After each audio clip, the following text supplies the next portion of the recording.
know you love me. It's your girl, Meikko Love.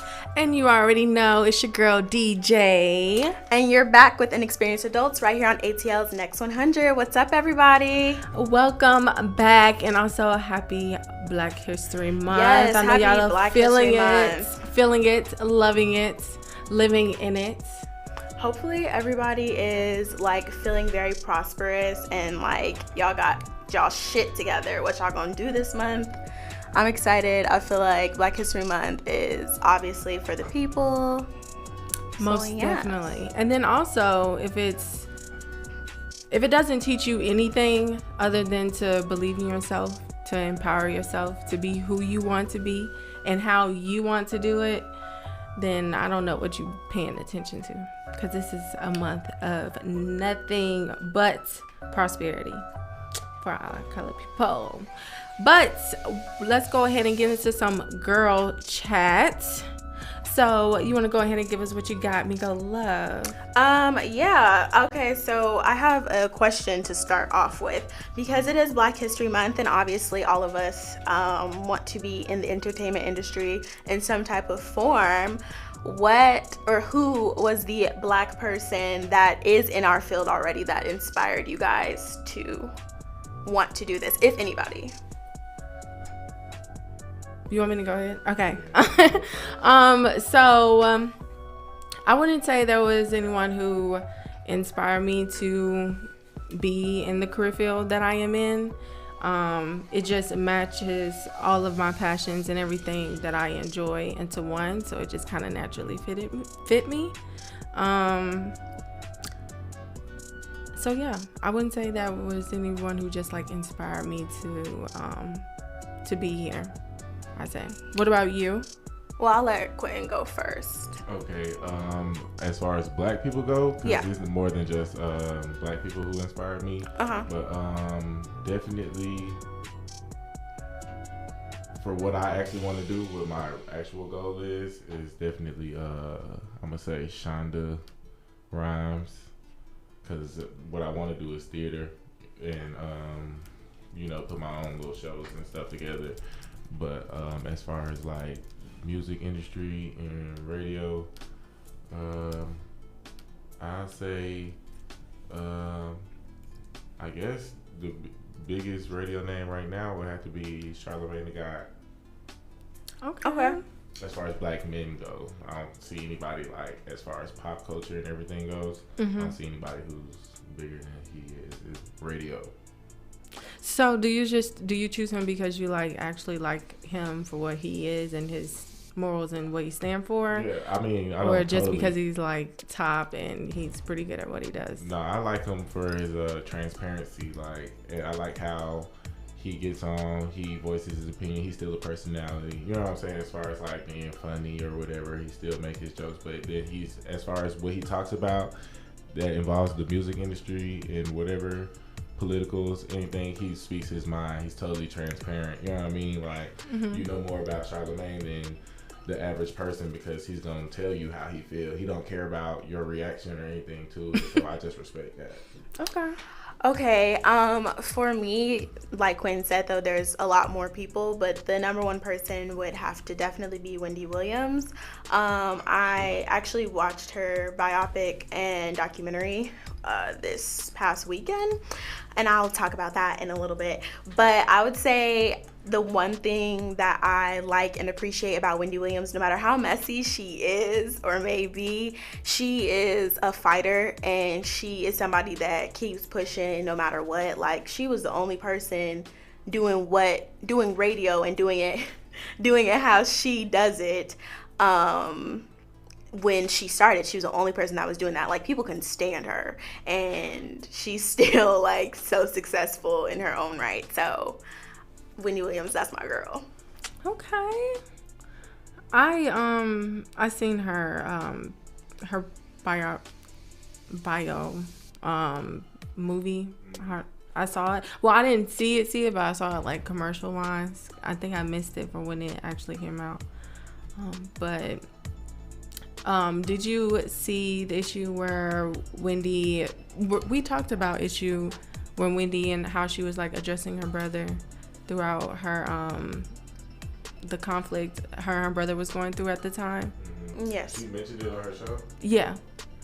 But I think they settlements. I think the brother ended up apologizing. He apologized for taking his conflict to the internet. Yeah, which was the right thing to do. Yeah. After you realize you're wrong, like, it's best just to go ahead and apologize to make amends. I mean, when it comes to family, of course, like, everybody should, a lot of people are losing their family these days, so... Yeah. Brother and sister, and she actually said that her and Tommy are very close. Her and her brother are actually really close, and he would always like stick up for her and things like that, that she mentioned in her documentary as well. So I'm glad that they can like settle it and get back together. Yeah, and be family. Alrighty, so I have a question for you guys as well. So, but this is mostly for, it can be, I don't know why, every single time I think of, like, when I have the question, I think of it mostly, like, in a female, feminine way, but then I realize, okay, wait, men have brains too, right? Okay, so the question is, when Quinn and Meikko, when a woman says that she wants you to baby bank her, do you take it literally or figuratively? I don't like, which one do you mean? Is. I mean, I just didn't want to say it completely out, but for a man to ejaculate into you, like to come inside you. But obviously, the other way around for you, Quinn. I don't know. I guess I'll take them serious. You take it serious? Why? Why? Oh my gosh. Ladies, that's the reason why a lot of y'all... That's why I'll be trying to be quiet. Sitting out for 9 months now, because they think you for real, but you just... I'm talking. All right, so what? Are you guys liars? No, I don't think we're liars. I don't think that we're liars. I think it's something we mean, but not exactly. Like, we don't actually want you to. It's like the mind play of it all, like role playing. We don't do it for real. I mean, it depends on the type of woman you have. Like, if she's okay with it and it's what y'all normally do, then I mean, shit, load her up. But if it's not, then most of the time we mean it figuratively. Jayana said it just sounds good, and yes, we are liars. I appreciate the honesty. I appreciate that, but I'm confused. Like, when y'all say stuff like that, y'all don't understand the situations that it be in. Like, y'all done already set it up like that. When y'all say that seemed like the only option at that point. Hold on, wait. Okay, so it's never the only option. I mean, I understand. Rewind it back. But it I just think like... I think women like to say it and men like to hear it. That's just dumb. I think men like to actually do it. They like to do it, but they like to hear it too. I agree, yeah. So would you say that you agree that you like to hear that? Oh, yeah. But is it a turn on? Yeah, like, is it ever like a moment where you want to hear that you can do that, but you really don't do it? Like, it's like, I don't know if this is for every man or if it's just me. It's like, whatever you say in that moment, do it, don't do it. It's not that means that I'm gonna do it. I'm just saying, like, as far as what Meikko just asked, like, all of it turns me on. I don't know. Oh my God. I don't know. I feel you. Okay. Well, there you go, gentlemen and ladies. You have the answer. I think they should just communicate. Yeah, I mean, is there ever a moment where you're like, nah, I'm not finna do it? Like, is there ever? Okay, yeah. Okay. I mean, really, it'd be the whole time. I'm like, yeah, I already know I can't do it. You know what I'm saying? Like, I'm not supposed to do it. I'm not supposed to do it. The only time I've ever done it is when somebody was like, do it.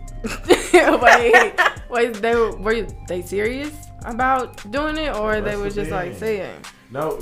I mean, like, I don't know about y'all, but we've had clear understandings, like, me having only one sex partner, you know what I'm saying? We don't have to use the condom every time after we've gotten through the point where we know, like, everything's safe, you know what I'm saying? We know everybody's status and all that stuff, right? And so then it's just like, okay, I feel like at that point it's like, okay, we're having sex or whatever. And it's like, you said do it. We know we don't want kids. You know what I'm saying? Right. Like, you say do it. So who should buy the Plan B? I think if she's not on birth control. From what I've done in the past, it's like if I decide to do it without authorization, I'll pay for it. It's my fault. No. If you told me to do it and seduced me, it's your fault. You pay. Or y'all go half. Yeah, or we go half. Like if or I you feel just like can if pay I for feel it. no. I mean I could, but y'all have to be accountable for y'all actions as well. What action? You told me to do it. And you should have more self-control. Exactly.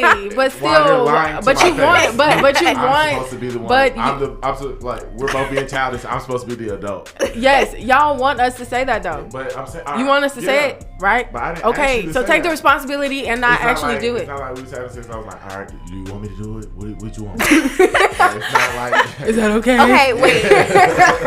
Have you ever had somebody get upset? Like, have you done it? Let's say accidentally, but she said it, but you still did it, and she got mad. Has that ever happened? No. Okay. Maybe after that point, like, damn, I did say it, even though I didn't mean it. It's just kind of like we gotta come to terms. Like, okay. I feel like there should be a certain understanding. Like, nigga, I don't want no kids. Like, this is just in the moment. There's a plethora of options to not have children. So, you know what I'm saying? Like, you can kind of do what you want. Yeah. She's probably laying there in the bed like, okay, what time CVS open? What time Walmart open? Trying to go that night. Yeah. There's no way. Look, she probably playing for it. Get there. Look, I know a person who's like that. Like, and she does not care. Like, she plans a day before. Like, she'll probably go get a Plan B before because she already know that. Nah. She's That's just excessive. even though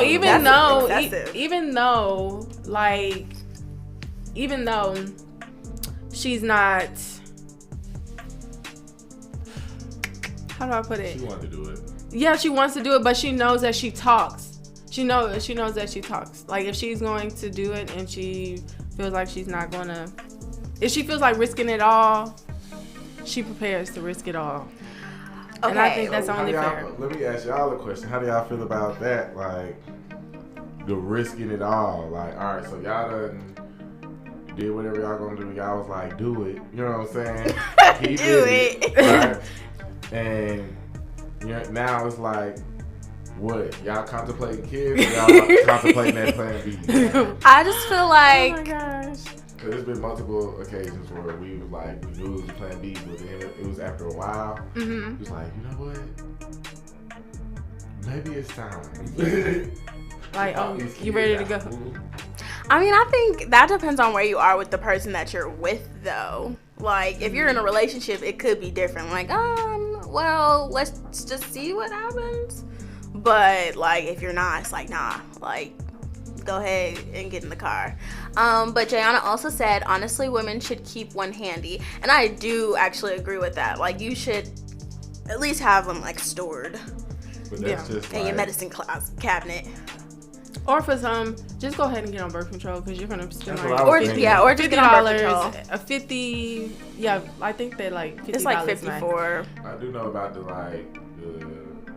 stipulations of why people don't want to be on birth control. I know it's like a woman thing, but at the same time, see, but when you just have to weigh your pros and cons. Like, do you want a longer lasting monthly, or do you not want to get pregnant and you're sexually active?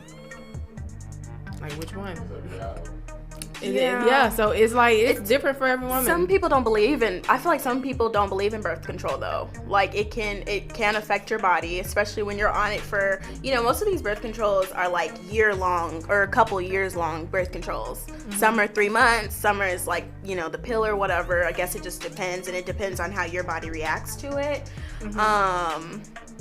But you can't blame somebody for not wanting to be on birth control. But if you're not going to be on birth control, then there is that extra thought, what else can you do to prevent having kids if that's not what you want?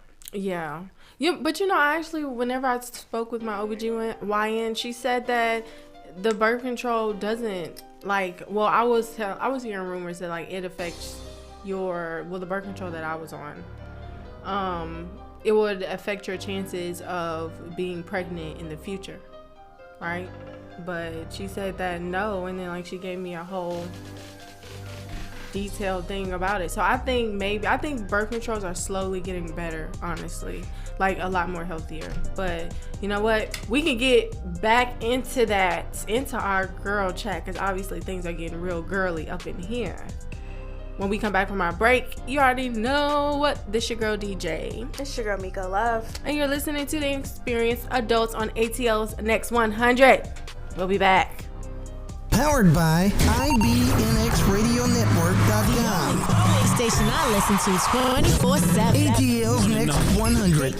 Next 100. Don't get it twisted. Y'all, this is free. Come join us for Next Now Weekend Edition. We'll be hitting you with segments like Giving You the Business and Whoop Child every Saturday and Sunday from 10 to 12 on Atlanta's Next 100 on IBNX. UNITY, that's a unity. UNITY, love a black man from Infinity to Infinity. Who you calling a bitch? You gotta let them know. UNITY, come on, here we go. UNITY, you gotta let them know. You ain't a bitch, you're a hoe. Here we go. UNITY, you gotta let them know. UNITY, come on, here we go. UNITY, you gotta let them know. You ain't a bitch, you're a hoe. Instinct leads me to another flow. Every time I hear a brother call a girl a bitch or a hoe, trying to make a sister feel low, you know all of that gots to go. Now everybody knows there's exceptions to this rule. I don't be getting mad when we playing, it's cool, but don't you be calling me out my name. I bring rap to those who disrespect me like a dame. That's why I'm talking. One day I was walking down the block, I had my cut off shorts on, right, cause it was crazy hot. I walked past these dudes when they passed me. One of them felt my booty, he was nasty. I turned around red, somebody was catching the rat. Then the little one said, yeah, me, bitch. And laughed. Since he was with his boys, he tried to break fly. I punched him dead in his eyes and said, who you calling a bitch? UNITY, you gotta let him know. UNITY, that's come on, here we go. UNITY, you gotta let him know. You ain't a bitch, you're a hoe. Here we go. UNITY, you gotta let him know. UNITY, that's come on, here we go. UNITY, you gotta let him know. You ain't a bitch, you're a hoe.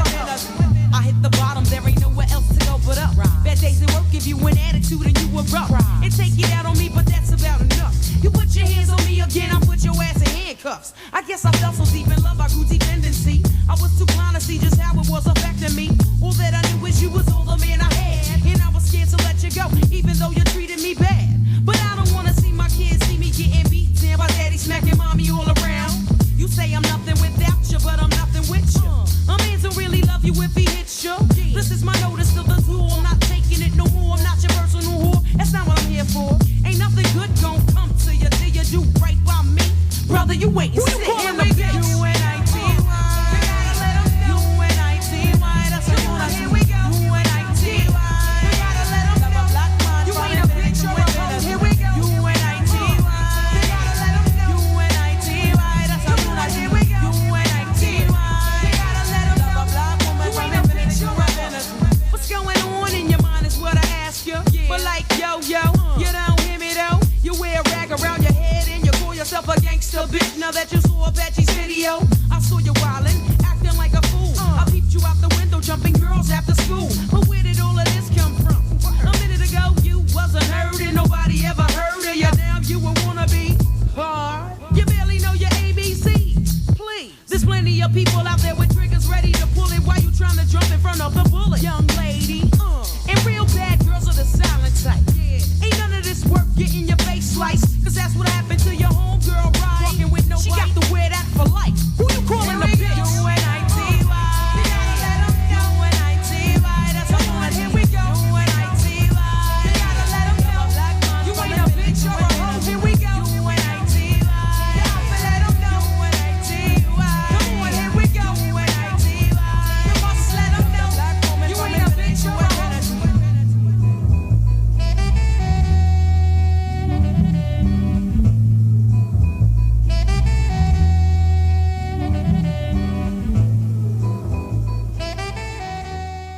this your girl Queen Quinn from the new show called Next Now Presents Next Up. We'll be bringing you segments like Questions from the 8 and Street Dreamer.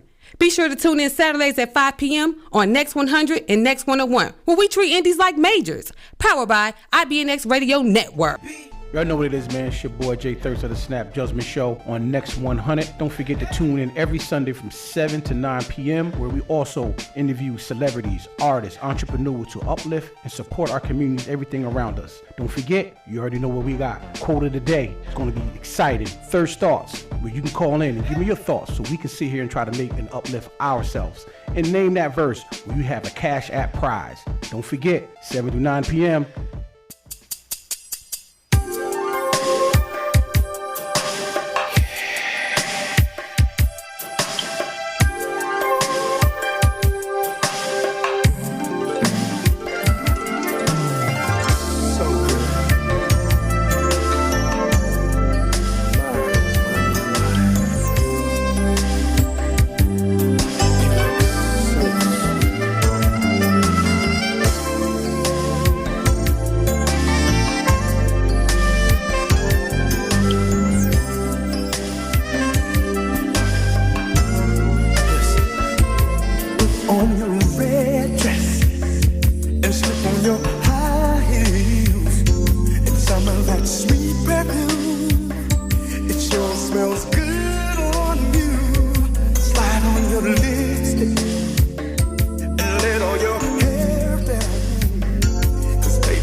What's up? What's up? It's your girl DJ. You were just listening to Johnny Gill, My. I just want to get you guys minds right.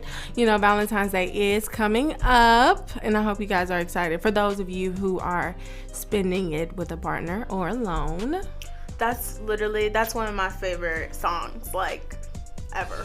Yes, it's like such a mood. Like, whenever I thought romantic love song, you know, that just screams Valentine's Day, I think that's most definitely a staple song for that. What y'all think? I definitely agree. It's real romantical, real get ready because I'm about to seduce you. Definitely timeless. Yes, it will forever be a hit. Okay, so we are in girl chat, and then we were kind of just like touching on the subject of like birth controls and, you know, just making the safe decision, you know, if you don't want kids or if you do want kids. We were talking about y'all lying and telling us y'all want kids. It's not a what? It's not a lie. It's just like not when we say it. It's just the half truth. It's the truth, but it's the half part of it. It's like 60-40, 70-30. However, like whichever one you want, 80-20. Like whatever you want. You know, it's like that. Just know we mean it, but we don't mean it. Right. Period. Okay, so real quick, I feel like everybody's been waiting on this. I know I have. Disney Plus will be adding the black version of Cinderella, which is the version with the amazing Whitney Houston and Brandy, on February 12th. And I will be tuned all the way in like I've never seen it before. I will be as well. I love that movie. I remember when I first saw it, I was like, oh my gosh, Whitney Houston as a fairy godmother, like that is so perfect. And then when they sang, it was like, oh my gosh. And then plus that was my first time ever seeing a black Cinderella when I saw it. Yeah, and so, you rarely see it. Rarely. Yeah, Cinderella has always been a white character, staple white character, if that makes sense. So, but I've always thought it's like the remix I guess, but the predominantly black cast movies remakes like The Wizard of Oz, they're always so much better. So much better. Like the Wiz cannot. Michael Jackson, Diana Ross, stop playing with us. Yes. Like that's that. Like, and it was all so good. Like, and the creativity in it was amazing. I think I'm gonna go home and watch that tonight. I'm like literally just picturing the song that Michael Jackson was singing when he was like because he was a scarecrow. So he had the crows and then the get on down. Girl, I'm just imagining Diana Ross, like she would be just smiling so hard and they'll be skipping with their heads like so far back. It's just like how dramatized it was, but it was funny, just like the set as well. Was there any point of that movie that like creeped y'all out a little bit? That ugly lady, the witch. Yes. Yeah. I was like, oh, you ugly. I guess my mom's the only one who gets that, but yeah.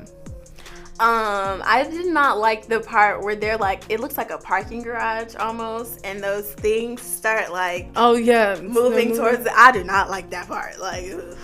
Or like, I did what part for? Oh no, they were in a subway. Okay, yeah. Yes, that was freaky to me too.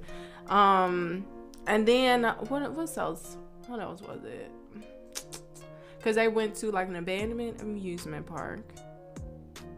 And then whenever they when they went to the Emerald World, that wasn't very scary. But I loved the colors in that though. Yeah, no, the colors were great. I loved how green that was. Yeah. And the flying monkeys. Someone said the flying monkeys is what creeped them out. Was that in the black one or was that in the? I mean, I think they one? both had flying monkeys, but it was just like the Wiz flying monkeys, like they were like hardcore, like aggressive. the other was the Wizard of Oz, the one with Judy Garland. Yes, Judy Garland. Those monkeys were very harsh as well, and the witch has always scared me. Yeah. I'm 23 years old and I still cannot stand that witch. Really? Yeah, no. Oh my goodness. Whenever they would pour the water, I just used to be like, damn, that ain't even a lot of water. Like, how much water do you really need to take out the witch? It was like a little drop. And they were like, yeah, I'm melting. But they were great movies of our childhood. So I'm excited that it's going to be on Disney. So we can rewatch it and rewatch it and rewatch it. Yes, I definitely cannot wait to hear Whitney Houston singing again, because her voice is, she's Whitney Houston. So also, Stacey Abrams was nominated for a Nobel Peace Prize. That is such a big fucking deal. Like, congratulations. Yes, congratulations, Stacey. Woo woo. We'll be from our TVs. Virtually cheering. I mean, she definitely is deserving of it. Like, the work that she put in, the work that she continues to put in, but the work that she put in throughout the election season was unheard of. So she deserves it, and she deserves one of those medals, the medals that Obama was giving out to like Cicely Tyson, and she definitely deserves one. She deserves it all. Like, give it all to my girl. Yeah, she most definitely does. Didn't Ellen receive one? I do think Ellen did receive one from Obama. Give my girl Stacey one. Give it right now. Run it. Give it to her. She deserves it. Generous? Yes. That's what I'm saying. Like that? I mean, like, Ellen. Why you say it like that? Like, not Ellen. Ellen. I get it. I get what you're saying. What medal was that? Like, I don't know what it was called, but I mean, Ellen, she does give a lot. I mean, of course, there's been like rumors coming up. She beat up her staff? Yeah, like that she was rude. Not her. Wait, or mentally abusive. Like, it was a hostile work environment. Like, she wasn't as nice as she seemed. Yeah, she's not. They were saying there's personality on stage, and the real Ellen was two different people. But you know, I'm not really surprised. There are a lot of people who are like that. Like, they just know how to turn like their work mode and their like self mode on and off. You know, so either I guess she just learned that throughout business, or that's just how she is. But yeah, point is, give my girl Stacey a medal, because Ellen can get one. We most definitely know she needs one. So you guys, how have you felt? I know you guys have seen the silhouette challenge trending on your social medias. Of course. How do you guys feel about the silhouette challenges? Like, I sometimes would get so, like, you know, they have the compilation of repeated videos, so I would just kind of get lost in them, because some of them were really creative and some of them was like hilarious. Like, they just did the most off the wall shit. Yeah, some of them are really funny. I actually like them, but I don't know. I do feel like we getting caught up in stuff, especially if it like involves sex. I totally agree. This generation, it's just like, I don't know. It seems like that sex is like the revolving factor. I mean, sex sells. Sex has always sold. That's why Kim Kardashian is where she is. Hey, Kim. But I love the silhouette challenge. I think it's empowering to women to be able to express how they feel about their bodies. I think everybody loves to have something to say and love to judge it. But at the end of the day, like we always say, mind your fucking business. Like, if a woman, and you can't even really see anything because of the red light. I did read that the red light is easy to like remove for people who are weird and techie like that. So I would definitely say make sure that you have on some type of clothing. But I think the silhouette challenge is another way to for women to empower themselves and to empower each other.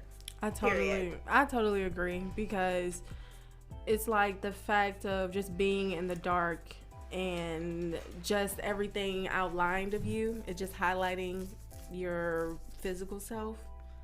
I think that's where it is. It's like you can just be free, but like not, like be seen, but not as seen as you want to be.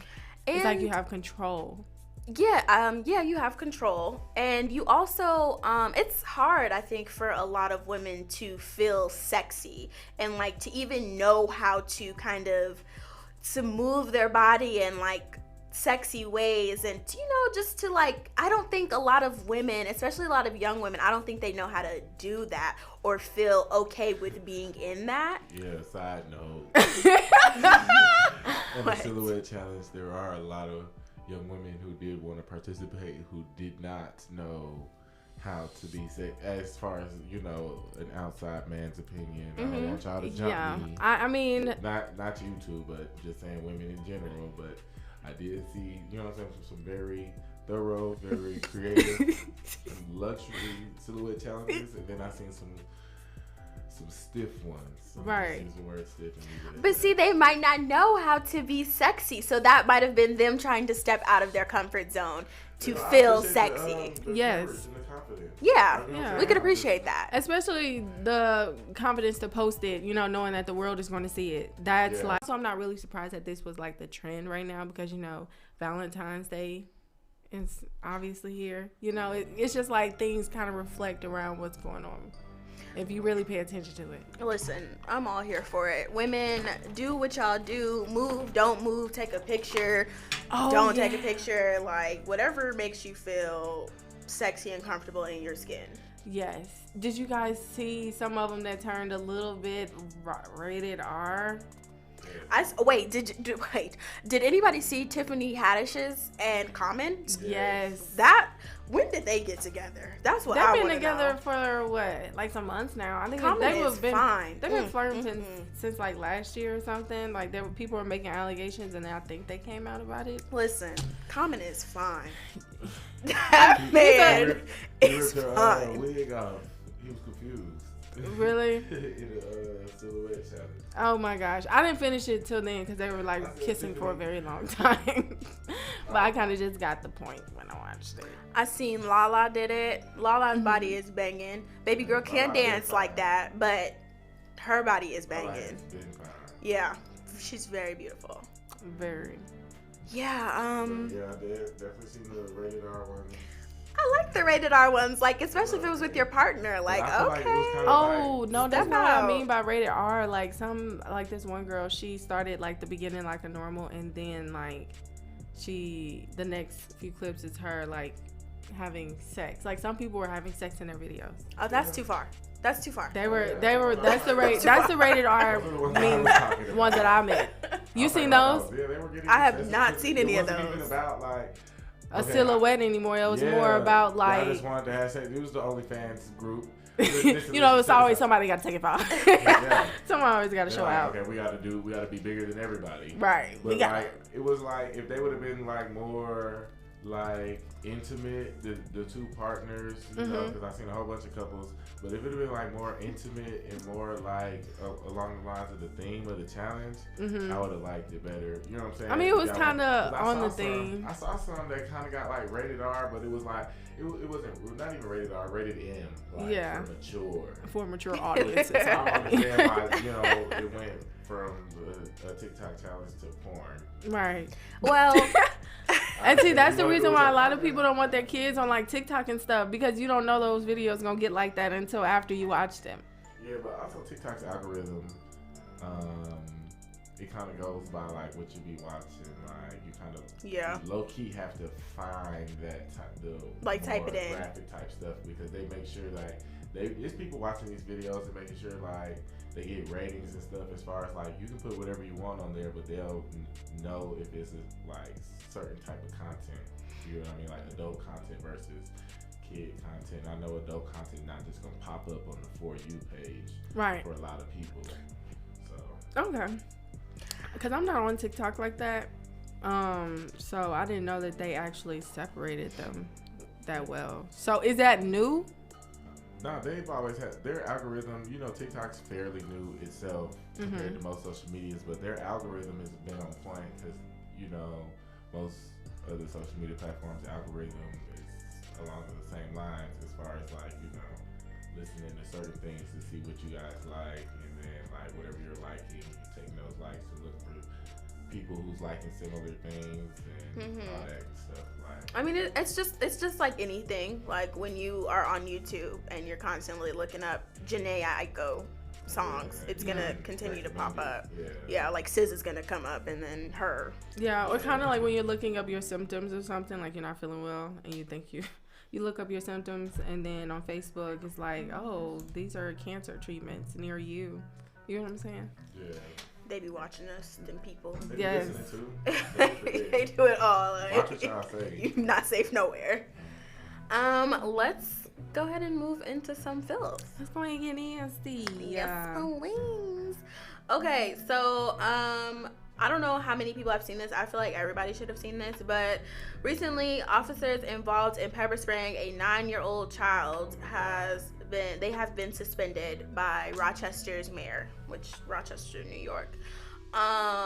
The police got a call just for like family issues, and as they were trying to put her in the back, they handcuffed her, which I don't really know I don't think that that's necessary for a 9-year-old, but I don't know the situation and what was going on.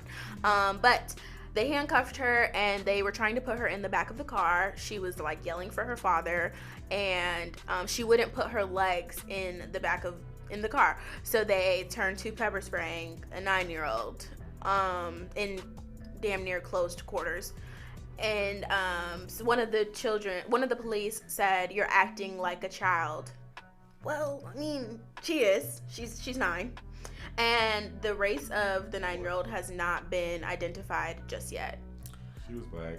Yes, most likely. She was. Rochester, New York, I mean. And then also, I actually heard Meikko, like, the reason for a call was, like, for, like, a suicide attempt. And that they were actually supposed to send a certain type of group of people. Because obviously, people should be trained enough to deal with those type of situations whenever it's someone who has a disability and they are upset. So, and then those guys end up coming out, and obviously you see where that turned. But I think honestly all of the police force should be trained in that, because you just don't train for one thing and think that you're only going to deal with one type of people, if that makes sense. Mm-hmm.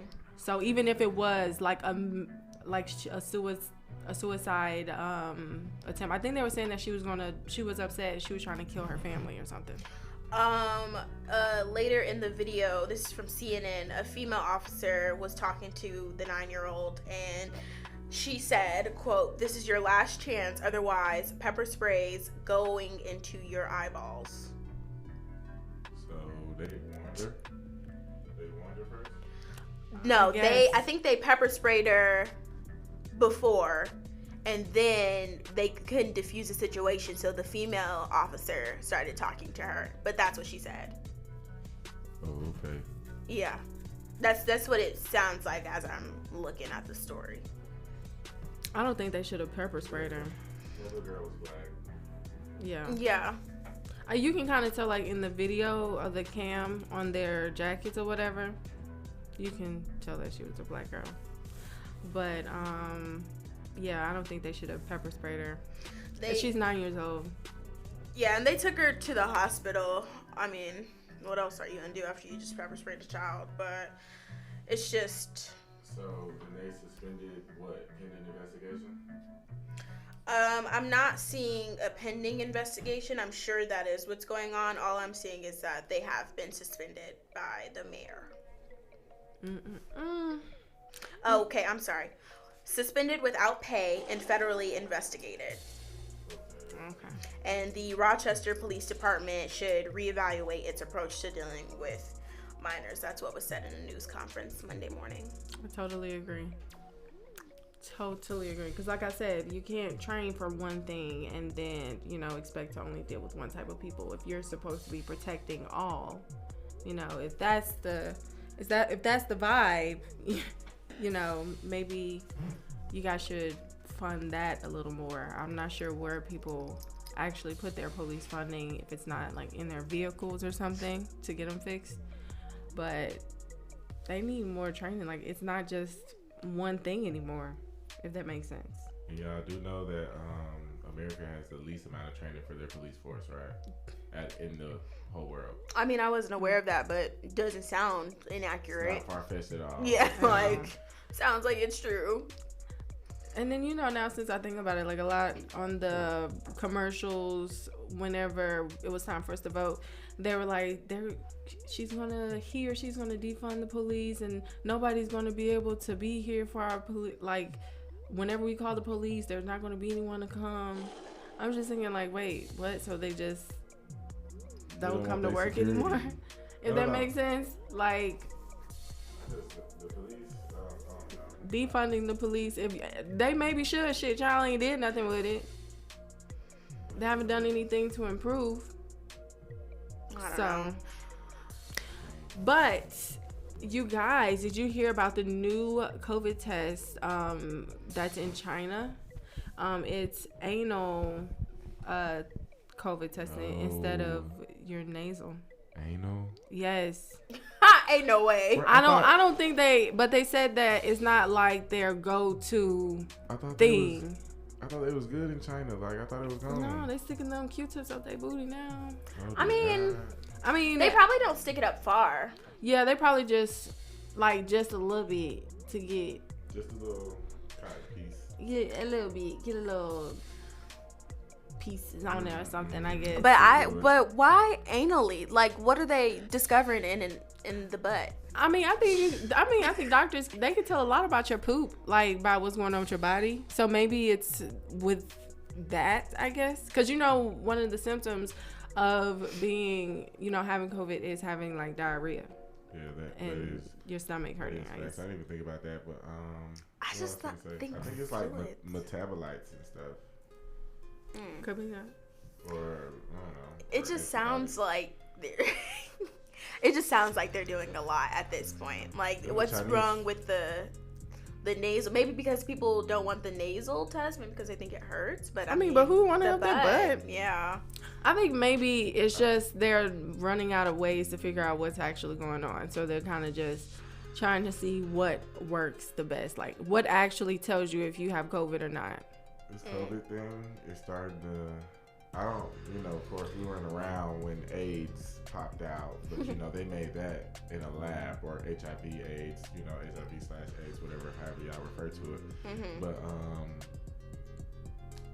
seems like COVID was made in a lab, and then somebody kind of like let it loose at this point. 'Cause if it's killed this many people, it's a global pandemic. It sounds like the plague. You know what I'm saying? Yeah, it basically is. Yeah. You know what I'm saying? And it just doesn't. Apparently, it's disproportionately affects Black people. It just sounds like AIDS to me. Could y'all see it going away anytime soon, or being, I guess, somewhat contained or handled? I mean, honestly, a year ago, if you'd asked me that, I would have said it's gonna be in and out. But at this point, it seems like COVID is winning. Yeah, I agree. At least in America. You know what I'm saying? Like, there's other people who done beat COVID already, but we, I guess, are, It's because we're still out and about. Stupid. I mean, very stuck on stupid. Very dizzy. Very dizzy. Dizzy might be an understatement. Yeah. Yeah. Discombobulated. Confused. Okay, so this is kind of funny, but like weird. An armed man demanded that the Roscoe's employees give him all of their chicken and waffles after he was denied service for not wearing a mask. So he wasn't wearing a mask, and then he went into the kitchen and told them to put all the chicken. He said, this is what one of the workers said, quote, "Then he pointed the gun at the cook and told the cook, put the chicken in the bag." What? Put the chicken in the bag. COVID has people honestly going so crazy. You out here stealing chicken and waffles. You can really make that because you didn't want to put on a mask. A mask, but you're going to steal food that is not going to taste good an hour later. That doesn't make any sense. This is just like, people really need to just get out the house. Like, we need to get this under control, and people need to be let free, because that's just a lot. Police still don't know who the man was. They're gonna find him, and he's gonna be like the most bizarre looking person ever. Haven't you seen that? It's like whenever they're on news for like crazy things, most of the time they look crazy. Maybe he was drunk or on some type of drugs. Possibly, yeah. That could be it. Maybe. But we are about to get more into the fields when we get back from our break, right? Yeah. Let's get with it, get nasty. You're listening to Inexperienced Adults on ATL's Next 100. Stay tuned. Powered by IBNXRadioNetwork.com. Only station I listen to 24/7. ATL's Next 100. Next 100. Don't get it twisted.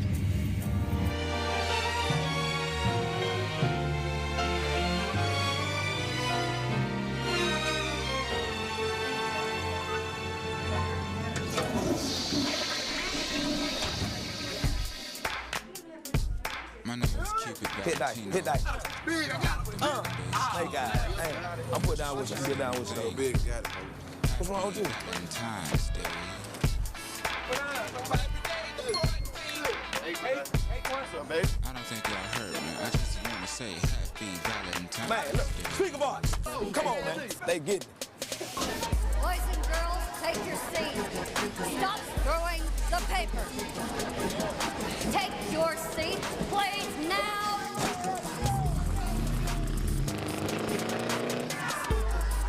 Mr. Berger, stop it! Whoa. Okay, we ready.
Into a ditch, just playing.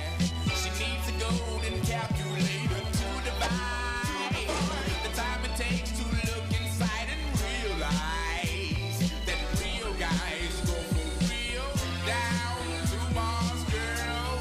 Yeah, I know you'd like to thank you. Don't stay, but lean a little bit closer. See, roses really smell like boo boo boo. Really smell like boo boo boo. Yeah, I know you like to thank you. Don't stay, but lean a little bit closer. See, roses really smell like boo boo boo. Yeah, roses really smell like boo boo boo.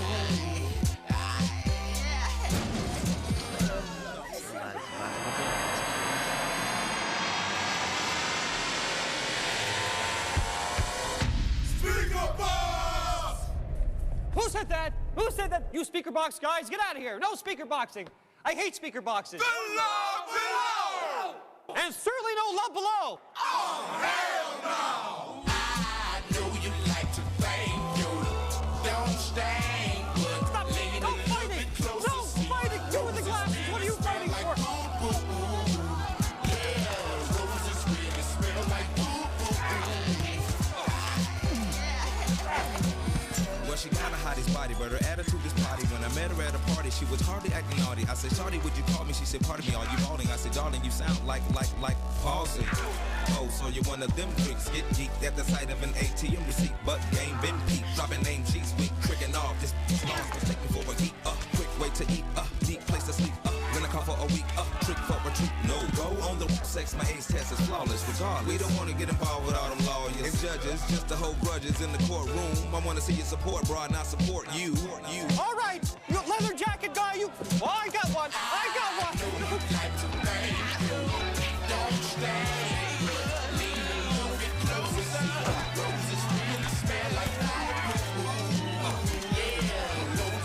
Hey, watch out. Hey, I said watch out. Let me.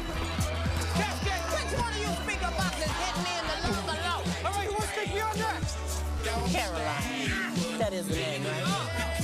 All right, now you can be here with the speaker boxes and the love ahead, or you can get with the cat and some bread, huh? What do you think?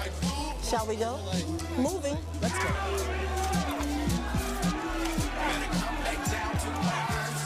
Take one final look at the past. And we're out. Ain't that fine? No way.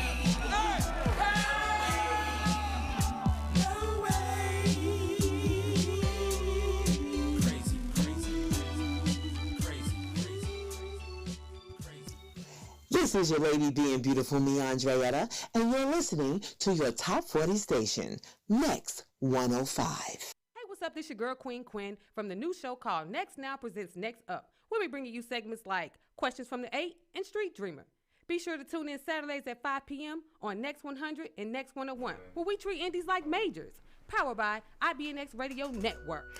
You know you love me. It's your girl, Meikko Love. And it's your girl, DJ. And you're back with Inexperienced Adults right here on ATL's Next 100.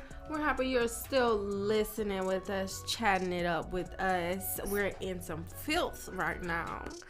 Liking it nasty. What else did you have for us?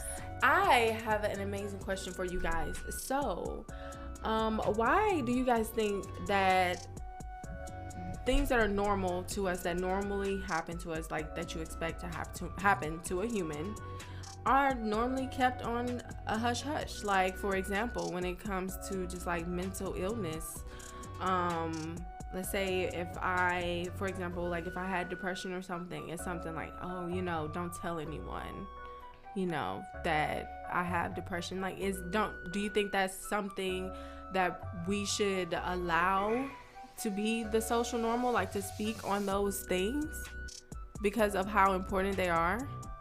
Like how it can easily help another person, if that makes sense. I would say that it's probably because the fear of judgment. I feel like having to open up your story and tell your story and be vulnerable is scary, especially when you're doing it if you're trying to help other people. It can be to somebody that you don't even know. So you may be helping somebody else, you just don't know it. So it just feels like you're just telling your story to the world and you don't know how people are going to react, how they're going to respond, and that's scary. It's easier to keep stuff to yourself, even though it may not be the healthiest. Yeah, I think it's easier to, but for me, I say it's really about like the titles that people put on you. Mm-hmm. As far as like being quote unquote mentally ill, you know what I'm saying? And that changes like your fitness to do certain things or jobs and stuff like that. Right. I get that. That's why I would, in my opinion, keep it to myself. I get it. So can you guys think of any other like just things that are not the social norm that should be? Because I think being open to talk about those things, whatever someone is going through, should be like a conversation that should be like always had. Because in reality, I mean,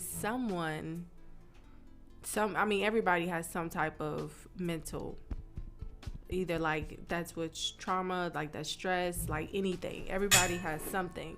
So like, why not make people feel comfortable enough to talk about it, right? So what can you think of that's like, damn, like everybody should really feel okay talking about this? Like my sister gave an example of like sex. Like now people are okay with having like open about sex and stuff. Yeah, for sure, sex. For sure. I just feel like it's like a stigma behind sex, and there's a lot of stuff that a lot of people don't know. I mean, a lot of kids or young adults don't know because of the stigma, at least when we were growing up. Mm-hmm. There's a lot of stuff I had to figure out on my own. Mm-hmm. I mean, I'm not knocking anybody or my parents or anything. I'm just saying. Right. I get it. And sometimes with sex too, sometimes parents may not know how to have that conversation because nobody had that conversation with them. Same thing with women and menstrual cycles. Like some parents, some moms don't really talk to their kids about it. Like they tell them, you know, this is what's going to happen eventually, but they don't tell them maybe how to go about it, or if that conversation is just not as open as it should be. But I think one would be, it's not like having a menstrual or anything, but I think one would be like being gay. That should be an open conversation. Yeah, but I feel why people don't say anything about that, though. Right, because fear of judgment. But if nobody had to worry about judgment and it was just normal, that's what it is, that's normal, and everybody just minded their business when it came to it, I feel like more people would not feel like they have to hide because they won't be accepted. Exactly. So just like making it the social norm, guys. That's also like society's fault. Absolutely. For the persecution or whatever. Like, it's different for people like us who've been persecuted all our lives for our skin color, but there's something that we can't change. You know what I mean? Versus like how people have this concept about being gay, like that's a choice that person made. You know what I'm saying? So like, I think that's where the persecution comes in, because it's like, if you can choose, why would you choose the wrong choice, basically? You know, I never thought about it like that. Like that's like why some of them are so like angry on the other side, if that makes sense. Yeah, I didn't think about it like that. I mean, at least that's the excuse that I'm taking from, you know, bigots and stuff like that. Like when they try to justify why they're bigots. So okay. Did you guys get to see that JoJo Siwa, like the little girl Siwa, she came out recently, and then of course she received tons of backlash from those Karens out there because you know kids watch her. So. Yeah, but she's like 18 now. That doesn't change anything. It That doesn't. Her wanting to date the same sex or being with the same sex, that nothing changes about who she is when she's on the television screen or when she has to perform because she is a dancer. Nothing changes. Right. Nothing changes until you make it something that is bad, and then that changes in a kid's mind. But if you leave it as it is, and she, you know, that's what she likes. Like, okay, that's her normal. That's okay. Exactly. And at the end of the day, it's about what is she teaching your kids. She's teaching your kids what obviously they need to know, or like just making them happy, dancing. Like, she's doing her job at that point. Like, she had a job to do, she does her job, but she also has a outside life. Like, she's allowed to have a girlfriend, boyfriend, whatever she wants to do, you know, outside of that image. And I really wish that people would sometimes step back and realize, like, hey, this is a person. Like, this, even though she has the stardom of a celebrity, like she still has human shit to do as well. And I feel like that's what makes it tough about being in the public eye, especially when you grow up in it, and then maybe you switch your image, or you might come out as gay or lesbian or like Miley whatever, Cyrus. like Miley Cyrus. And recently, even with Chloe Bailey, she's one of the sisters from the Chloe and Halle duet. She's also on Grownish. Is Halle? I thought it was Haley. No, it's Halle. Is it Haley? Maybe it's Chloe Haley, or no, is it's it Chloe Halle? It's Halle. It is Halle because she says Halle. Yeah. And I think about it in her videos. Yeah, okay. But she recently got a whole bunch of backlash from people because she has an amazing body, like an amazing figure. And she's very open with, I mean, it's hard not to be open when that's just how you're born. Like, that's just how your body is, and clothes fit to your body a certain way. And she faced a lot of backlash, and people, because she created her own Instagram account. Her and her sister got separate Instagram accounts. For those who don't know, I'm just going to fill you in. And her Instagram is more of her, like, dancing and just being free, just being, like, probably who she is outside of Chloe and Halle their image. And she got a lot of backlash for it, and she actually went on live and was just saying, like, you know, she's not one of those girls who has always felt comfortable about her body. I just wish people would just let people live. Like, that girl she's 20, she's like 20 something. If she wants to dance around in her house on her Instagram account with some underwear and a big t-shirt, let that girl live. Like, and y'all are supporting girls who's wearing less than that. Come on now. And I mean, everybody was pointing out her body from jump before she just got an Instagram account, her own Instagram account, like literally 2 weeks ago. Yeah. So they were already sexualizing her before she even was dancing and all of that stuff. So what makes it so different? Because she owns it? Is that what makes it different? I'm not really sure. That's a good question, because I mean, she's a singer and a performer, so she dances all the time. So what's the difference in her dancing in the dark to a song than dancing in a light filled studio?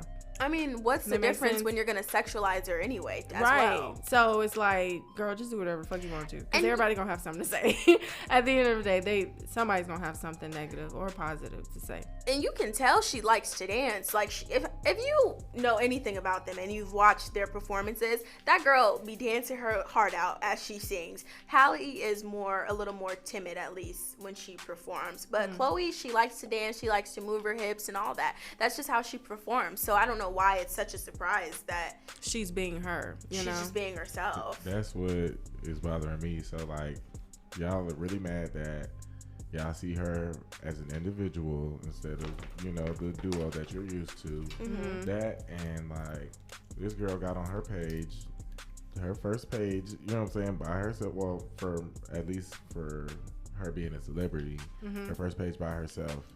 You know what I'm saying? Her verified page. She got on there, which I also don't agree with her actions, just personally. Like, not saying that she shouldn't get on there and be herself, you know, by all means. I'm just saying, if you know that's your verified account, like, I know celebrities. I have celebrity, like, personal accounts versus their celebrity account, like the verified one. You get what I mean? Really? Yeah, like Summer Walker has a separate account, and you know, it's basically like a Finsta for her, but it's the account where she can post wherever she wants versus the account where she's posting and it says Summer Walker. You get what I mean? But I never knew that they did that. Would that change anything? Because you know of this other page that Summer Walker has. Right. So would it really change anything if Chloe had another page? I just think that your real fans are the people that you really want to add, like your real friends, because you got to think about, these people are celebrities, but they're still regular people. Like, if I was a celebrity, I'd still have the account that I have now. You know what I'm saying? And keep the people that I've always had on there, so that when I want to be myself outside of the personality that I am to the whole world, I'll post on my own account versus posting on that, because I don't even, like, it's not even about like what they gonna say or they gonna hurt my feelings and I'm scared of the reaction. I don't even want to hear it. I don't want to see it. I don't even want it in my way. Like, there's no point if I feel like somebody's not gonna like something or anything like that. If I want to just be crazy or do something, like, I'm gonna be on my regular account. Right. That's just me though. Yeah, I mean, I understand what you're saying, but I just think we put too much pressure on celebrities and like that culture. Like, it wouldn't even be a big deal if she was just a normal person, and she's not. But I mean, she is, but she's in the public eye. So I don't know. I feel like having another account is just so extra and so unnecessary, especially when she already had.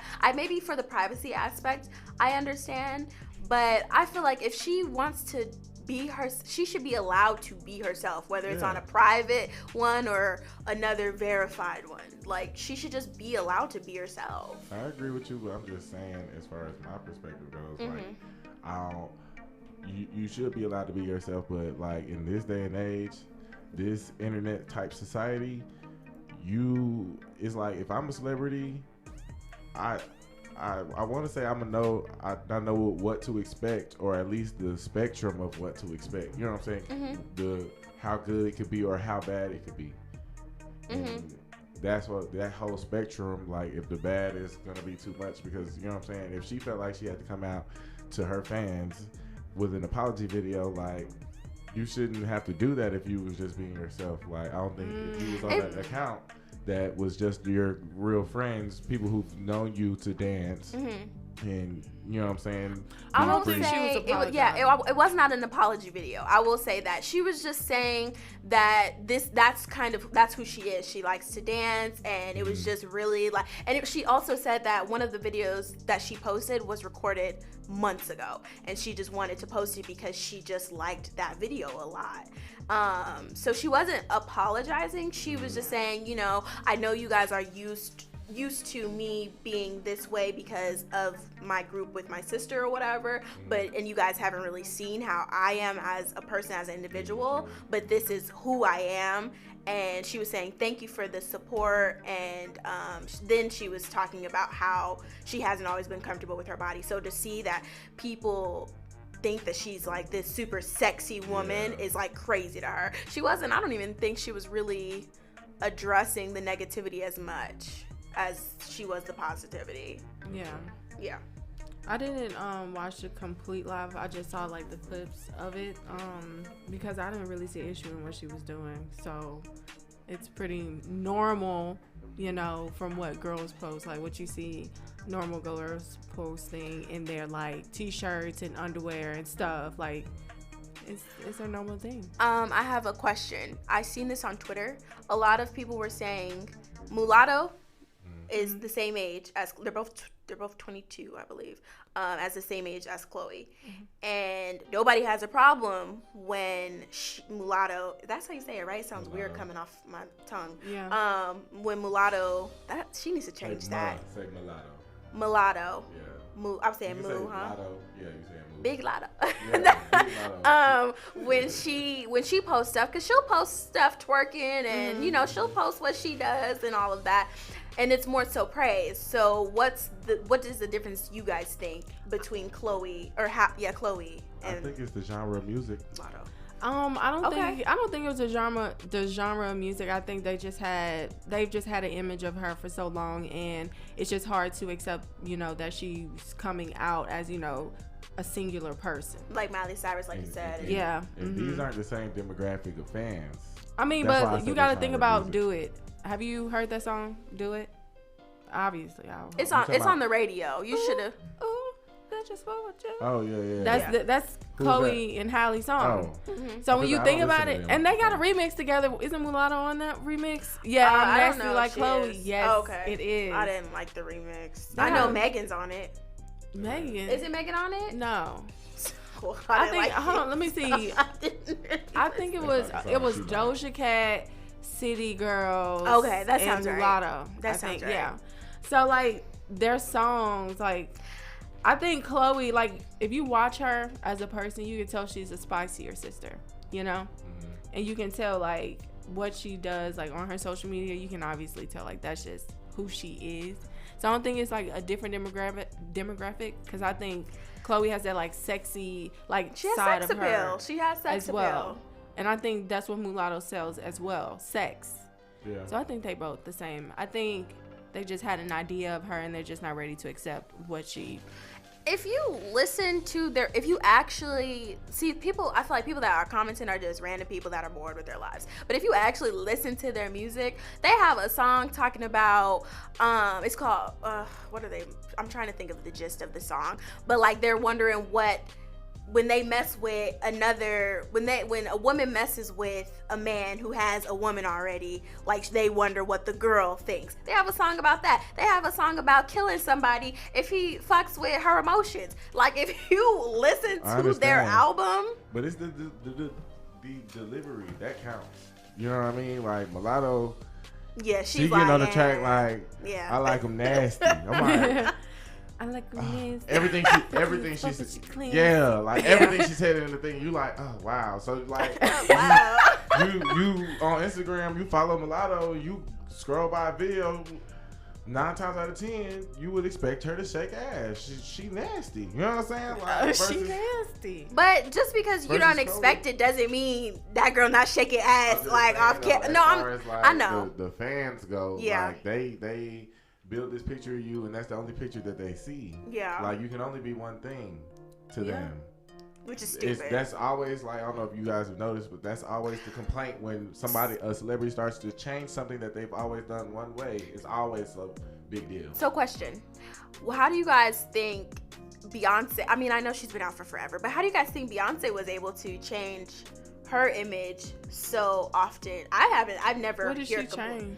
I mean, she was 15 when she first started, and now she has like the Lemonade thing that's towards the black demographic. She has she just has other roles. She has Sasha Fierce, which was a different type of sound. She doesn't necessarily, like, she's always been in leotards and stuff like that. We know that. Mm-hmm. But her music and the roles that she has played in each album has changed over time. She's not the same 15-year-old that she was. I mean, so I'm just asking how you guys think she was so able to successfully do that. If you could imagine. I honestly don't think that that, to me personally, when I think of all of the Beyonce, you know, that she has been throughout life, I don't think that she's had to do much changing, because I think she's always been her. Like, even within her group, you know, she's still, like, you can still see Beyonce as who she is now in those things. And it's kind of like she always, like, she knew that of herself. So I don't think that it was much of a change for someone who, you know, lives in, you know, who they are, like Quinn said. My whole thing for Beyonce is, I feel like it's like and she's like an actual artist. And I saw a clip on Twitter as well. Love to shout out Twitter on here because it's an excellent source of information. But I saw a clip on Twitter of her talking about how nowadays, so it had to be recent. So she was like, nowadays people aren't real artists. You know what I'm saying? Like, you have performers who, you know, we have this little wave of ghost writers and people who have all types of writers to make sure that they're selling records. So like, they're performers, you know what I'm saying, versus an artist who creates their own music. And then like, people aren't creating art, so she's not calling them artists. You get what I mean? Like, they making singles. They want to tear the club up. You know what I'm saying? They want to ride whatever wave is hot right now. So like, you get one person with a hit single just now popping out. You getting all these celebrities on their remixes or second versions of songs to ride the same wave or bring them up or take a piece of their little clout for that or whatever. And people aren't even making whole projects anymore. It's like they be more focused on a single song than an album that goes together. Like, it's been albums recently from certain individuals, but like the like a real rap project that I can remember that was a real project was like, what, 2012? Good Kid, Mad City. Like, he literally made a movie audio, you know what I'm saying, a short movie audio for that track list. Like, it was amazing. Like, Kendrick Lamar. So like, these like, I definitely see what she's saying. There's a lot of people there making millions of dollars off of performing nothing. Yeah. You know what I'm saying? Like Like, she said, there's no real art, no real work ethic or anything being put into it. You know what I'm saying? Exactly. I think, I agree with that. But I'm going to answer my own question. And I think it's because of how private Beyonce is. You don't see that girl's life, that woman's life at all. Like, she shows you what she wants you to see. Whatever you're looking at, you've already paid for that. Right. She's not letting you see anything for free. You don't want, I can't tell you what Beyonce kids look like. I can. I mean, I can tell you because she makes sure that whatever image of those children, they're very limited. Yeah, and you only see, like, you be like, damn, they got big as hell. Like, you know, it's been that many years. Her twins are big as shit. Like, never seen them. But the only reason, never seen them walk. Only reason I've seen her twins out of any of those kids. She just dropped a video on her Instagram like a month ago, and the twins were in there. But check me out, like, Beyonce, she take that privacy thing to a whole different level. Like, because there's people in the not even in the industry, but celebrities who try to be private and like these paparazzi. You know what I'm saying? These journalists and reporters, they be on their job. Cause there's no way. There's some people that literally can't even get away. I think the reason possibly being is because people who go into or wanting to go into that lifestyle, they look at it more as a lifestyle and not a job. I think that's how Beyonce looks at it. Like, you know, this is work, and she treats it like a job. Like, and then other artists, it's a lifestyle. So they have allowed everything to interfere with business to personal, all mixed into one. So I think that's where like the emotional like drainage comes from when it comes to being in that spotlight, you know. Yeah. So I think as far as like the original question, piggying back off of what you said, I feel like at one point in her life, or at least in her early career, it was a lifestyle for her. But I feel like once she got to a certain level, she was like, this is not the lifestyle that I want to live anymore. And then she transitioned into that like very strong privacy shield that she has going on, and then she's only been transitioning from there. Yeah. So it's like I don't know. I mean, I guess that's just the level up type thing, because some people want that, that's what they wanted, the lifestyle. Mm-hmm. And I mean, I guess at the beginning you do have to show a certain amount of what you do in your life, because that's how you get fans. Mm-hmm. People get to see listen, people are nosy. I'm nosy. They want to see like what's going on, how you live your life, what you drink, what you eat, what you shop. Like, it's all of that. And then at some point you have to, I guess, learn how to switch that off.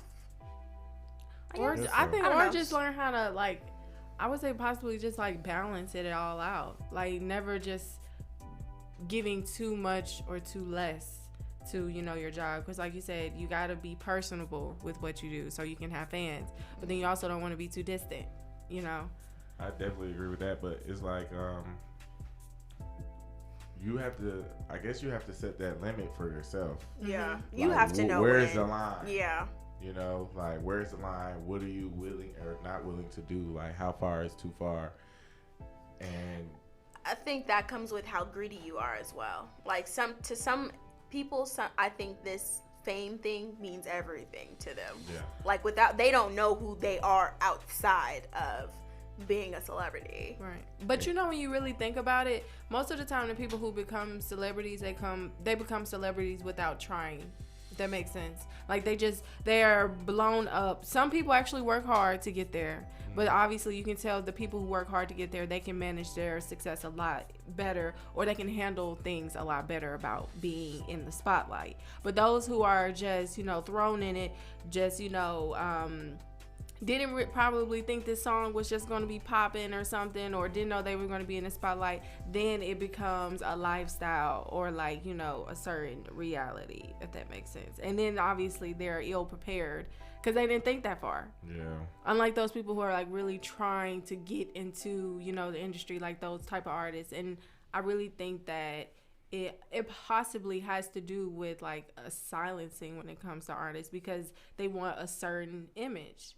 Like Beyonce said, like, there are not a lot of artists, you know, there are a lot of performers. And, you know, what are artists to do when everybody just wants a lot of performers, you know? Mm-hmm. Like, supply and demand. Mm-hmm. So, like, how do you think that they, like, climb their way up to the top for them to be like, yeah, you know, everybody gonna rock with me, you know?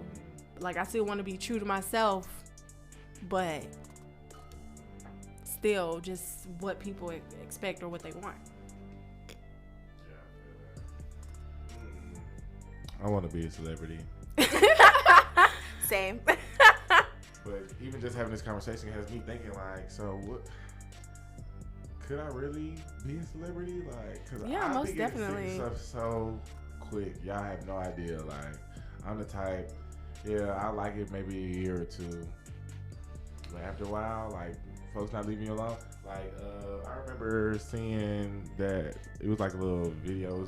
It probably was a Vine of and the fact that I don't even know bro's name to tell y'all who he is. All right, I know. Badge? I know. No. That's the first time I think about. He's an actor, but the fact that I don't even know his name just made that Vine that much funnier. Like, he popped up and he was like, "I'm so sick of y'all calling me Zero." from Hoes. Oh, yeah. Yeah, and he was like, can y'all please stop calling me Zero? And literally, he's standing on the sidewalk or whatever. Somebody's riding down the street like, oh my God, it's Zero. He was pissed. Zero. He was pissed. I was From like, what? From Hoes with Shia LaBeouf. Oh. He was like, I did that movie 15 years ago. Let it go. You know Oh my God. We're done. Yeah, it's over. I can understand why they would be pissed. Because that is kind of annoying. Like when someone only knows you from like one thing. Yeah. I mean, so cute. Oh, y'all are so pretty. Y'all remember me, right? Yeah. Okay. Have I met you before? Yeah. But yeah, y'all. Y'all good? Y'all need nothing? All good up in the hood with the We got Experienced it. Adults. Have y'all script yet or no for Black History Month? No. Okay. It's 2 per host. Okay. So I'm gonna send y'all some scripts and we're gonna get them on air, and then it's also a promotion show afterwards. Yeah. Okay. So make sure y'all tune hear in us. so you We can hear our busted busy, scripts. baby. Black History Month. Y'all better know it. We be reading over here. Okay. We read over here. Are y'all ready to jump into some millennial school? Yes. Let's go ahead and school them. School them good. What y'all teaching today, man? Since it's Black history stuff, obviously. I mean, I was confused. But other than our normal, because of course we're going to be hitting Black History hard this month, and each and every month after this, of course. But did you guys know that Mayor Keisha Lance-Bottom has eliminated the pre-employment drug screening for non-security jobs in Atlanta, Georgia? Love it. Did you know that? I was like, oh wow, I like Georgia it. is going to be like eventually marijuana's going to be legal. They're gonna have to. They're going to have to. I'm Like trying at to get this it before the end point, of the what year. you waiting for? I feel like I like it. I like the rule, but Atlanta's just, they just do stupid stuff to me. Yeah. Like, I just feel Why? like anybody gonna get a job like now. Person might be on meth. I mean, don't matter. I mean, weed, I feel like it should just be weed. Like, just don't make marijuana, because it's stupid to drug test for marijuana. But, you know, there are some hardcore drugs that you don't want people tweaking off of at your job. I think with the places, I think they're gonna have a say so of, you know, pre-employment, because it says pre-employment drug screening. So like you can go to a job interview, you can get hired, do your paperwork, and then have to still take a drug That's what test. I was gonna say. Pre-employment. That's pre-employment. So I you, missed that. yeah. So like, you know, if you go to a job and then before you can even like get the job, you got to make sure you are clean. Or it might be random, and you might just have to be clean to keep the job. You know what I'm saying? So I mean, it's different ways you can work around it, or like it can work with or against you. It's just up to you guys, and then it might open up like continuous random drug screenings. Just make sure that you're, you know what I'm saying, drug free. I do think marijuana just needs to go ahead and be legal, like everywhere at this point. Yeah. I mean, even if it's not legal, people still getting it, so that's not really doing much. But I do think that it's a step in the right direction. So for all you millennials out there, if you know, like to have a little fun here and there, you know, at least you know now that pre-employment drug screening for non-security jobs. So if you want to get a job at like, you know, Hobby Lobby, you be good, right? So just keep that in mind. Another thing for Millennial School, obviously we are amazing radio personalities here, and then our amazing engineer Quinton. So let's just give a shout out and a, you know, just a thank you to Hal Jackson and Dorothy Brunson. So Hal Jackson, he was the first Black African American disc jockey. Yes, and then Dorothy, she was the first woman broadcaster. So let's see. So they both started mostly like on news. They didn't really have a picture of Dorothy, and you know I hate that. I realized that like a lot of people have been talking about Harriet Tubman's picture, like how she looked, like, you know, oh, she don't smile and stuff like that. I hate that they like chose so long to like capture these amazing people, like so we can actually see like what they look like, just because I guess it's just not fair for, they just didn't make it fair for them to take pictures or whatever. But yes, you guys, Dorothy Brunson and Hal Jackson are the first two people to do it before me and lovely Meikko Love over here. So continue to just do research this month, guys. Like, did you guys go to a school where they make sure they capitalized on Black History? They did what they could. I don't think any school. I don't know of not one school like middle school, high school. High school. I mean, just any schools in general. I will say, when I was in college, I had this professor. It was like African American history. It was like some African American studies. Yeah, like some class like that. I don't know if that was the exact class. Racial minorities. No, it was African American. But he would be like, they lied to you. This is what it is. Like, this is who did this. Like, the person who freed Haiti, like, he was telling us all that. He was rude, but he was, like, giving us the truth. Like, so I appreciated that. Yeah, that aspect of it. Okay. What about you guys? I just appreciate all the people spreading the knowledge about African American history, because if you really think about the concept of history in America, it's, you know, white people written. So like pulling all of this stuff out of the woodworks, ain't no telling, you know what I'm saying? Like us as black people, we do our research as far as like at least Black history goes, you know what I'm saying, to really have to know, like, and it seems like our responsibility to teach each other, since nobody else will. Yeah, and you know, a lot of stuff was stolen from us as well. And miswritten to portray different types of scenarios and scenes, so that we wouldn't get the full story about it.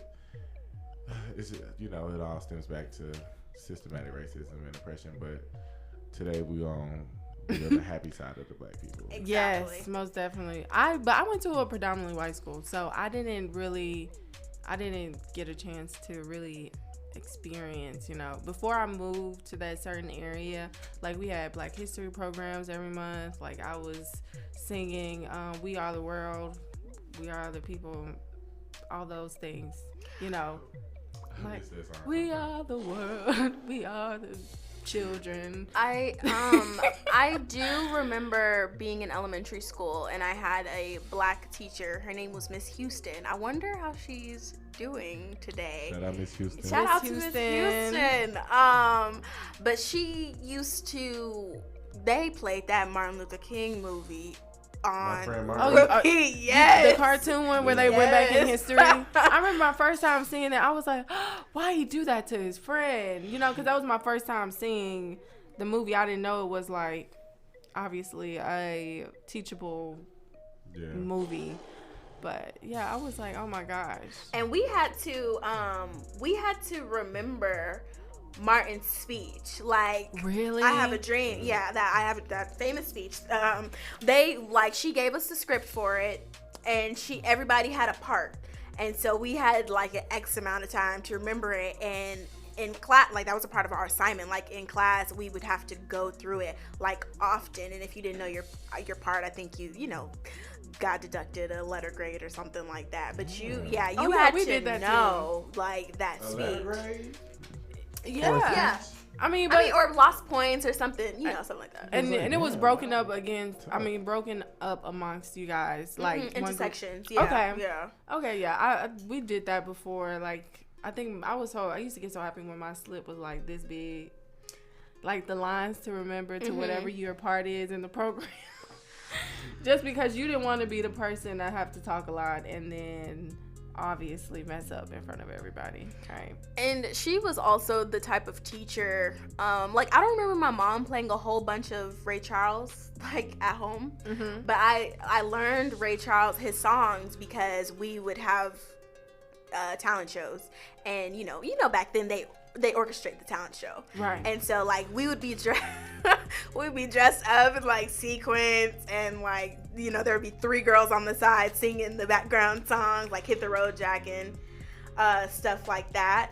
And then Yeah, you know how your little dance move. And then there was a Ray Charles who had his glasses on and his blazer. So I appreciated having that as a child, especially growing up in Colorado where it is predominantly white. I totally agree. Well, how about this, guys?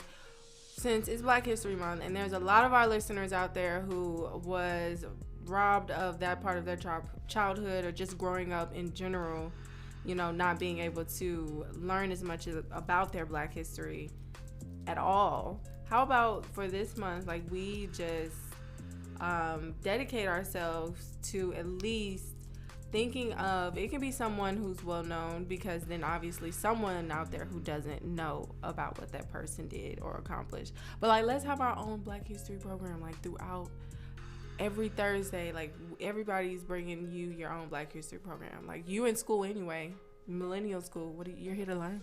Yeah. Right. You can't teach y'all. Yeah. So, speaking of excellent Black people, I want to name off a few African Americans that have created things, since we don't really learn about that. I'm not going to say like a whole bunch because this list is kind of long. I got this list from Twitter, I believe. So the straightening comb, that's really important to DJ and I. Madam C.J. Walker, she was one of the first African Americans that I actually learned about. Let's keep going. The rolling pin, John W. Reed. I'm sorry, I'm gonna tell you guys when they created these things. John W. Reed created that in 1864. Madam C.J. Walker, 1905. You have the street sweeper, Charles B. Brooks, 1890. The traffic light, Garrett Morgan, 1923. The tricycle, Matthew A. Cherry, 1886. The pencil sharpener, John L. Love, 1897, and I'm gonna save the rest for next week because we still have to teach y'all. Yes, y'all gotta learn something. What kind of class would this be? Not millennial school. And then there are also some facts about Black History Month that maybe everybody might not know. So I'll just go over two of them. Black History Month I got this from the Slacktivist. This like activist but slacktivist on Instagram. Black History Month evolved from a National Black History Week that first took place in 1926, and historian Carter G. Woodson is known as the founder of Black History Month for organizing the first week-long Black History celebration. Woodson was the son of formerly enslaved people and the second Black American to receive a PhD in history from Harvard. Who was first? Who was first? Are you quizzing us? Yeah, are you quizzing us? Well, I didn't feel it already. Yeah, I don't. I don't know. I will be honest. See, that's why we need millennial school. Let us know next week. I think I know who it is, but I don't want to be wrong. Okay, well then bring it next week. The first to receive a degree from Harvard? Yeah? Okay. Yeah, I think I know. Yeah, I don't know. Well, save it for us next week because we need to learn as well. So he got something coming up. So if y'all want to know, make sure y'all tune in. Yes, make sure that y'all tune in. Y'all listening and y'all know, let us know real quick. Yes. Tap in. But if not, we will definitely bring that information next week. Yeah. So I hope y'all learned something about y'all Black history. I have a question for you guys. With this being millennial school, a question about school. I know none of us have kids at the moment. So have you ever thought about whenever it is time for your kids to go to school and choosing what type of schools to go to? Obviously, there is an issue with most predominantly Black schools stating that some of them don't have the best education, like public schools. And then, you know, obviously the predominantly white private schools, like they have the best education. And obviously there's a lack in each school. So which one, like, would be a bigger thing for you? Like, I hope education would be. But I'm sorry, what is the question? Like, okay, but choosing what type of school to put your child in, if that makes sense. So most Black schools down here in the South obviously are some of the schools where their education system might be failing most of the time, or less effective, because they don't have the resources, not because they can't teach. Yes. So when it comes to choosing what area like to put your child in, like it's obviously going to be a lack in each area, no matter which one you choose, is what I'm saying. So like the question is like, what What are you willing to work with? Yeah, like what's the most important to you? Like your child being around its culture? Yeah, that's most important to me. That's very important actually, because you have to realize teaching just doesn't come from teachers. Yeah, they're there to do their job, but it takes a community and it takes the parents to be able to be involved in their child's life to teach them the things that they need to know to continue through each grade. So education is important, but I want my children to know who they are outside of my teachings as well, and be around their people and experience other people that they can relate to. Definitely agree. I'm a firm believer of black children being in a community of black people growing up. I feel like that's necessary for them to be a successful adult, black adult, because I've seen multiple instances where, you know, black children grew up in white communities, and it's certain things that they have no recollection of because they've never experienced it until they got into a black community or a different. But isn't that the parents' fault at that point? Not necessarily. It's only it's only a certain amount of. It's only it's a limit to what the parent can show you because of their relationship to you as a parent. Like, you need your friends to explain to you how black friends should be. Like, your parent can't be your friend too. You get what I'm saying? So, like, having a black friend as a black person, having a white friend as a black person is totally different. You know what I'm saying? Like, for example, the word nigga, you can say around your black friends. You, as a black person, you can't say that around your white friends because none of them are, you know, covered by that term. Yeah. And they definitely can't say it to you.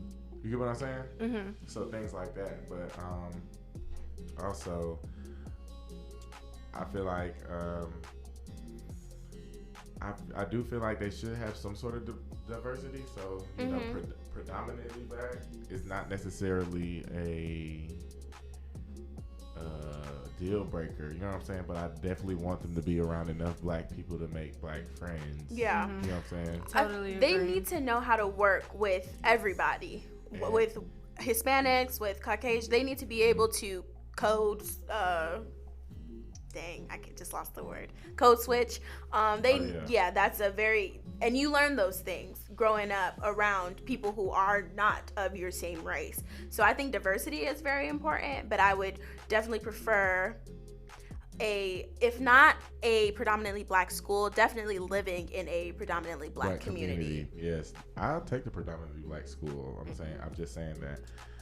Like, I want them to also be around other, you know, races for sure. Just because, like, they have to see how other races, specifically minorities, like, they have to see how other minorities are treated.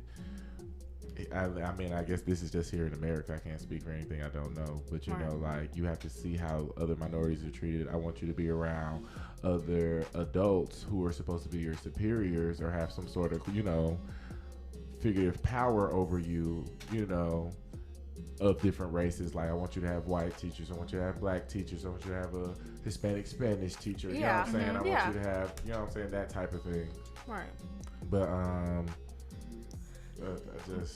they have to, like, they're code switching, like, and it's sad that we even have to teach our kids that, or they have to, that's something that we have to pick up. Right. Because I picked it up, you know what I'm saying? Yeah, like, absolutely. You can't talk to other people how you talk to you guys. You know what I'm saying? Exactly. Like, it is what it is for black people, but necessary. But the question, like, okay, so I hear you guys' answer, but what makes it hard for, like, parents to make this decision is the education. That's what I'm saying. So would you still choose a predominantly black school if the education was not the best? Yeah, because I feel like a predominantly black school with, you know, you learning from your black community, like actual lifestyle habits or lifestyle behavior that you will need moving forward to become an adult, that's something you would have to learn on your own versus like actual school education. But I can bridge the gap for. You get what I'm saying? Like, so you feel like as a parent, you can deliver that other if that child is lacking in that area in school, like you can completely like deliver in that area. Either I will be able to, or I'll have the resources to find someone who can help them outside of school. But if you're willing to find someone outside of school, that to me is just like the extra mile, if that makes sense. Yeah, I'm willing to do that for my child because I just feel like what's necessary as far as school, like I wouldn't blame my child if they went all the way through 12 plus 1, 13 of those grades, got their high school diploma and didn't know what they needed to know versus they knew how to handle society as a black person. I feel like my child accomplished what they needed to learn while they were at school. But moving I think forward, you know what I'm saying, I know how to take care of that. But if I have to hire some tutors or if I have to spend some late nights helping my child with their homework or showing them something that their teacher can't explain to them effectively, I'll do that. Okay. That's the sacrifice. I can understand where you're coming from. But I also think, like I said, that stands within the home. Like, yes, you do learn a lot about your black community, being a part of the black community, and, being a physical, representation and physically experiencing it, yes. But I think that comes from, but it starts in the home. So even though, yes, you will learn from, being around the people at your school and stuff, I think that the parents have to initiate and then also, make sure that they understand where they come from and why people treat them that way. Or if someone was to treat them that way, if that makes sense. Like, I don't, yeah. So. I don't know. And I know, I don't know what like race or ethnicity all of our listeners are, but this specific topic it'll be hard to understand if you're not black. Like if you've never had to code switch, you wouldn't even understand what we're talking about. Or not exactly. I wouldn't say that. I'm just saying, like, imagine if you're not the same race as a black person. Imagine just whatever your race is and what you enjoy being around. Like, imagine choosing either to be around another crowd that's different from you or be around your heritage, basically. So if you're not exactly a black person, hopefully they can relate in that way. Does that make sense? Yeah, it makes sense, but it's slightly different still, I think, when it comes to African Americans. Because of the persecution of us in America specifically. Like, you know what I'm saying? It might be like, I know for like, I just feel like as far as us, it's like everywhere we go. That's why it's different for us versus like certain people. Like I know in America, most minorities are gonna get persecuted just regardless. But like, going other places, they probably won't receive that same persecution. Like Hispanic descent people going to Spanish speaking countries probably wouldn't get the same type of persecution we would get if we went to those same countries. So things like that. But that's the only thing that I think is different. Gotcha. Okay. Well, we are, dang, it's 8:52. We've been schooling y'all for a minute. The black talk. Yes. We've been in schooling y'all for a minute. Do you have anything for Owen, another thing? I just wanted to say Breonna Daniels is the first African American to become a NASCAR pit crew member. I saw that. That was so cool. Did you see her pictures though? Yeah, her pictures were dope. Fire. They were so fire. She was like really like She looked lit up. She just looked like I run this shit. Like that. Okay. Like I got this. And she looked good doing. She looked real badass. Yeah, for sure. I would say. Like not like soft and like pink. Like she looked like y'all not finna play with me. Yeah. Okay, I'm gonna have to check her out. What's her name? Breonna Daniels. Breonna Daniels. Yep, and Breonna's not spelled normal. It's Brehanna. Okay. Yeah. Okay. So Brehanna. Yeah. Oh, that's cute.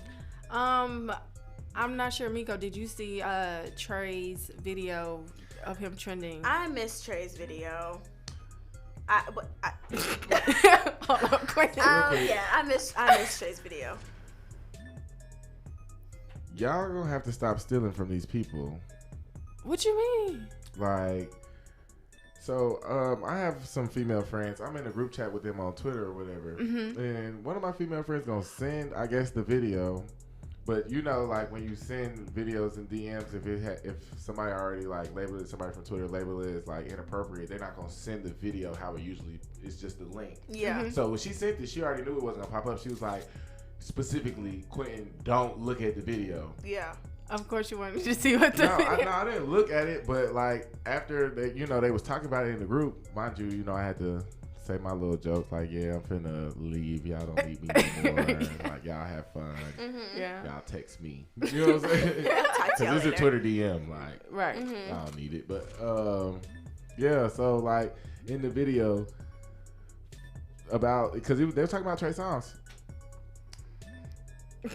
That was on this man's OnlyFans. So if y'all send it around on Twitter, y'all are stealing. Oh, I did not. It was on. I didn't know it was on his. I didn't either. I thought it was leaked.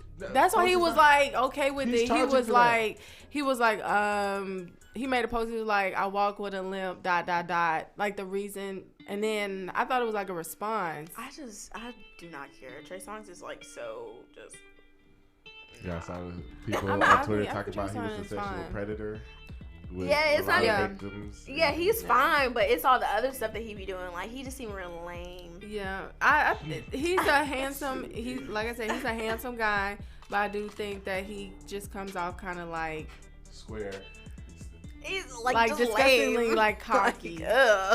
Just disgustingly cocky. That's that lifestyle taking over. Yeah. His ex had tweeted like, y'all really be like fake dropping y'all stuff, like leaking y'all's own stuff. Yeah, we much. know you recorded it. This is not the first time Trey Songz's area has been on social media. Like, I don't know why everybody's so shocked. We've seen this before. This is my first time ever seeing anything like that about like seeing it. I was like, what? Was it fellatio? Yeah, it was fellatio. Okay. Was it fellatio? I love you guys' vocabulary. Y'all need to put them sex books down. But what I was gonna say, so how do y'all feel about all of these celebrities coming out with like their OnlyFans and stuff like that? You know what I'm saying? I understand it's a pandemic, and I'm saying a pandemic because most of them started in the pandemic. Yeah. But what do y'all feel like? How does that affect their brand before we leave? I ain't paying for that shit, and then also I'm just saying the fact that they do it. I don't think all of them post actually OnlyFans stuff on there. Is it like sexual stuff? Mm-hmm. Like I seen some people actually using it just for people to buy like inside tips. Like yeah, the thing is you don't know what they're using it for until you pay for it. Exactly. So they still win regardless. Yeah. I mean, I think it's stupid. I think we should leave it to the common folk who are trying to actually make money. I don't know if they're called sex workers. They're sex workers. Sex workers. Call it like it is. They proud. I be proud don't know. To say it. I feel like they're just people who are looking for a come up. I feel like they're not actual sex workers. The people who use OnlyFans? Yeah. I'm just like, y'all got. They weren't doing anything related to getting money for whatever before the pandemic. So I don't think that makes them a sex worker. I think that makes them somebody just trying to make some money. Possibly, yeah. My whole thing is y'all put this stuff on the internet. We all heard growing up, once it's on the internet, there is no coming back. Not at all. It don't matter. Somebody can have a copy. It don't matter how hard you try to scrub it from the internet. The internet does not die, and it will not kill those files that you uploaded. At all. Yeah, No, it won't. I just want to know, like, I understand the sex work. You know what I'm saying? It pays. What it pays. What swimmingly, apparently, from what I've seen. I've seen a lot of screenshots of people, OnlyFans, like, check stubs. And I'm like, oh, people are paid. What confuses me about OnlyFans is they be like, yeah, top 10%. Like, but everybody says that. So what's really going on? I think it's just completely oversaturated now. How many content creators are really on there? Y'all got the millions of creators and only like 1 million. I'm not paying. How much money do you have to give to OnlyFans? That's what I'm trying to figure out. I don't understand why we're paying for something that's on the internet free. Like, there are websites that already have naked women, actual sex workers. Like, I don't understand what we're paying for. I guess it's because you can choose which naked woman you like to see. You could choose on them sites too. Like a celebrity, Black Ebony. Like, you can pick what you want. Yeah, you can pick what you want. But I guess it's the idea of the celebrity. Yeah. Like, oh, look at blah, blah, blah, blah. You know, it'll be different from, me seeing a naked black man from seeing, a naked black man who's a celebrity who I have a crush on. Or like seeing Michael B. Jordan. It's like, okay. I'm gonna make a OnlyFans for my radio. You're not supposed to tell them. And I'm gonna show my face. You gonna show your face? Yeah. That's it. Okay, y'all. But you gonna make that money. Make sure y'all. They Make sure have to pay to see my face. I don't think you should have said that on air though. Voice. Make sure y'all tune in to his OnlyFans. I'll thirst trap a little bit. Yeah. It's a little something. Before the drop. It's going to be a little expensive though, right? So tune into Quinton's OnlyFans and tune into us next week, next Thursday. Next Thursday. Same time, same place. 7 to 9. We had a great time tonight. We're gonna miss y'all. We will continue teaching y'all what the fuck y'all need to know about Black History Month. So shout out to the people. We are doing this for y'all. Yes, it's your girl DJ. And your favorite girl, Meikko Love. And you're listening to Inexperienced Adults on ATL's Next 100. Bye. Bye.